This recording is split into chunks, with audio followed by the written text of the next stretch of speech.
Number 1065 اس clip میں قرآن پاک کی سورہ قصص کی آیت نمبر 13 سے 15 تک کی تلاوت، ترجمہ اور تفسیر قرآن صراط الجنان آپ سماعت فرمائیں گے۔ بسم اللہ الرحمن الرحیم۔ ترجمہ، اللہ کے نام سے شروع جو نہایت مہربان رحمت والا ہے۔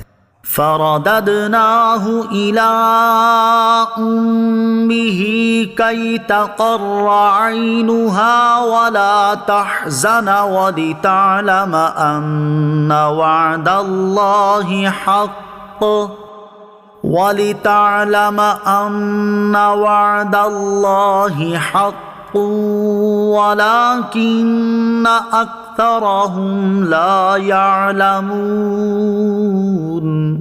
ترجمہ، تو ہم نے اسے اس کی ماں کی طرف لوٹا دیا تاکہ ماں کی آنکھ ٹھنڈی ہو اور وہ غم نہ کھائے اور جان لے کہ اللہ کا وعدہ سچا ہے، لیکن اکثر لوگ نہیں جانتے۔ فَرَدَدْنَاهُ إِلَىٰ أُمِّهِ، تو ہم نے اسے اس کی ماں کی طرف لوٹا دیا۔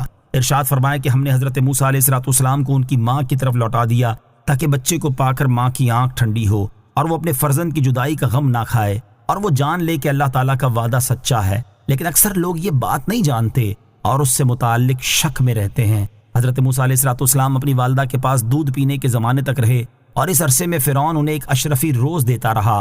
دودھ چھوٹنے کے بعد حضرت موسیٰ علیہ السلام کی والدہ آپ کو فرعون کے پاس لے آئیں اور اس کے بعد آپ وہاں پرورش پاتے رہے۔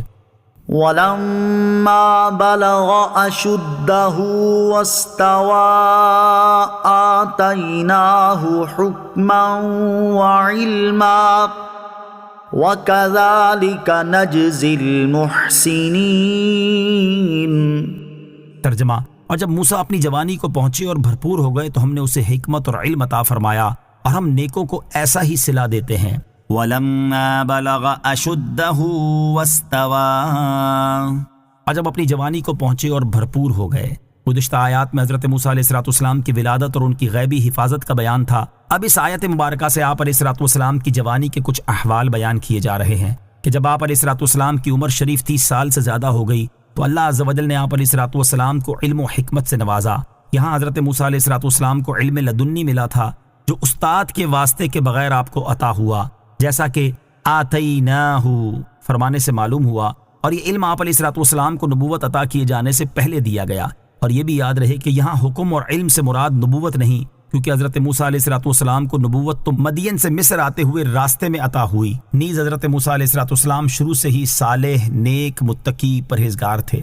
وَدَخَلَ الْمَدِينَةَ عَلَىٰ حِينِ غَفْلَةٍ مِّنْ أَهْلِهَا فَوَجَدَ فِيهَا رَجُلَيْنِ يَقْتَتِلَانِ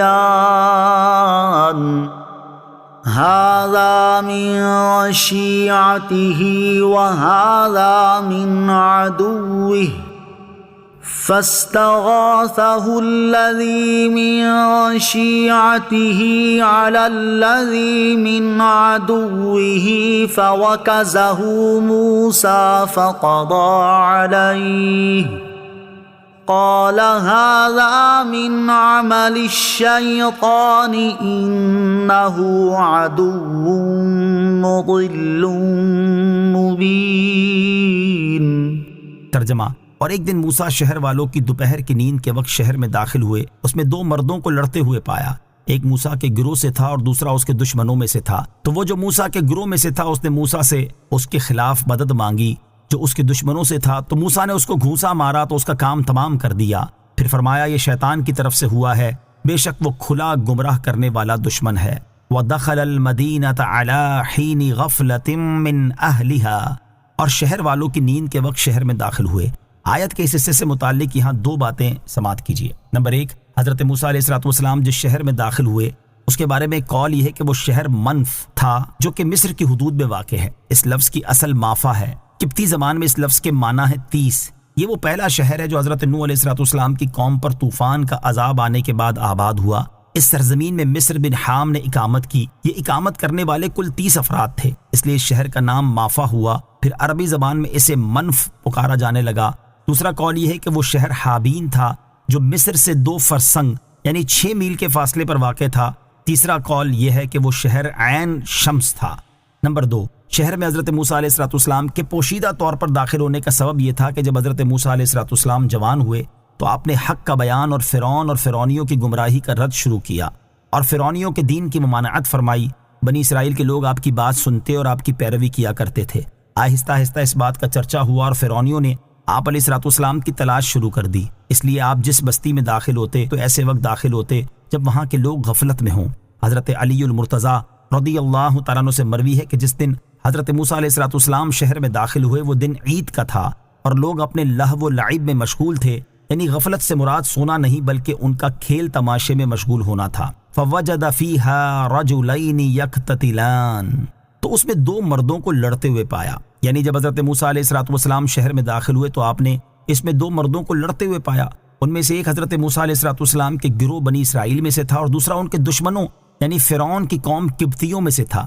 یہ اسرائیلی پر جبر کر رہا تھا تاکہ وہ اس پر لکڑیوں کا انبار لاد کر فرعون کے کچن میں لے جائے۔ چنانچہ جو مرد حضرت موسیٰ علیہ السلام کے گروہ میں سے تھا اس نے حضرت موسیٰ علیہ السلام سے اس کے خلاف مدد مانگی جو اس کے دشمنوں سے تھا۔ تو حضرت موسیٰ علیہ السلام نے پہلے اس قبطی سے کہا تو اسرائیلی پر ظلم نہ کر اور اس کو چھوڑ دے، لیکن وہ باز نہ آیا اور بدزبانی کرنے لگا۔